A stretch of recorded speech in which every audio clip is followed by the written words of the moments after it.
Football বিশ্বে বড়সড় এক ভূমিকম্প হয়ে গেল।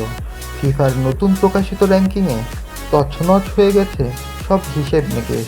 ব্রাজিল আর আর্জেন্টিনা ভক্তদের জন্য এসেছে দুঃসংবাদ। নিজেদের অবস্থান হারিয়ে অনেক নিচে নেমে গেছে এই দুই জায়ান্ট। অন্যদিকে এমবাপ্পের ফ্রান্স আর ক্রিস্টিয়ানো রোনালদোর পর্তুগালের জয় জয়কার। কিন্তু সবার উপরে রাজত্ব করছে কোন দেশ? ফিফার এই নতুন র্যাঙ্কিংয়ের সব ক্রিটিক্যাল আপডেট নিয়ে আমি আছি আপনাদের সাথে। চলুন দেখে নেই শীর্ষ 10 দলের তালিকা। মার্চের ফিফা উইন্ডো শেষ হওয়ার আগেই প্রকাশিত এই র্যাঙ্কিংয়ে দেখা যাচ্ছে ব্রাজিল পঞ্চম স্থান থেকে পিছিয়ে এখন সপ্তম স্থানে। কার্লো আনচেলত্তির দল যেন খেই হারিয়ে ফেলছে। অন্যদিকে বিশ্ব চ্যাম্পিয়ন আর্জেন্টিনাও এক ধাপ পিছিয়ে নেমে গেছে তৃতীয় স্থানে।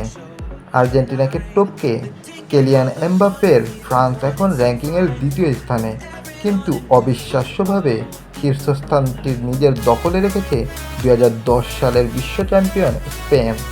তারা তাদের অবস্থান আরও মজবুত করেছে।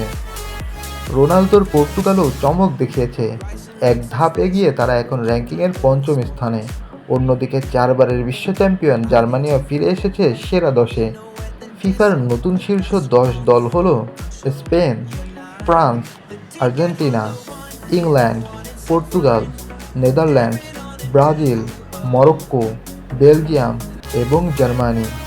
ল্যাটিন আমেরিকার দলগুলোর এই অবনতি কি তবে ইউরোপীয় ফুটবলের একচ্ছত্র আধিপত্যের ইঙ্গিত দিচ্ছে?